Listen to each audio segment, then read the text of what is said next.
कुछ लोग मॉल पहली बार जाते हैं, कुछ लोगों का कोई बहुत छोटे सपने होते हैं, अक्सर हम उनको कम आंक देते हैं, पर ऐसा नहीं करना चाहिए। हमें उनको कूल और अनकूल की परिभाषा में नहीं तोलना चाहिए, क्योंकि शायद किसी की ज़िंदगी उससे कुछ बड़ी भी होती है। हर कोई कूल और अनकूल के पैमाने में नहीं जी रहा होता है। कोई इंसान बहुत गरीबी में रह रहा है, उसको अगर एक नॉर्मल सी 4th क्लास की नौकरी भी मिल जाती है तो उसके लिए वही बहुत बड़ी चीज़ होती है। उसका सक्सेस का पैरामीटर वही होता है। तो हमें अपने पैरामीटर से, अपने सक्सेस के पैरामीटर से किसी को नहीं तोलना चाहिए। उससे क्या होता है कि अगले का जो आत्मविश्वास होता है वो खुद को तो कम आंक ही देता है, आपके साथ साथ आप भी उसको कम आंक रहे होते हो, वो भी खुद को कम आंक लेता है, और उसका जो आत्मविश्वास होता है वो हिल जाता है। सपोज़ कोई मॉल गया है पहली बार, कोई कहीं घूमने गया है, कुछ खाने गया है।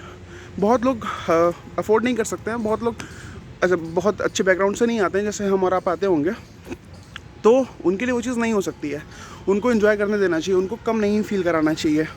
शायद इससे क्या होगा, पहली बात तो आप एक अच्छे इंसान बनेंगे, और दूसरी बात किसी को आप कम नहीं आंकेंगे, जिससे एक सोसाइटी है एक प्यार से रह सकेगी, कोई इन्फीरियर महसूस नहीं करेगा।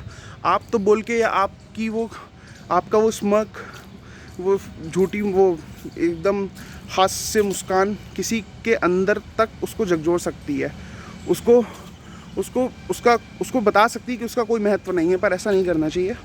हर वर्ग का, छोटा हो बड़ा हो, समाज के पैमाने से, उसकी आय से, उसकी जो इनकम होती है उससे वो छोटा बड़ा हो सकता है, पर हर किसी वर्ग का सोसाइटी में एक अहम हिस्सा होता है। इसलिए live with piece, live with love and live peacefully. Thank you.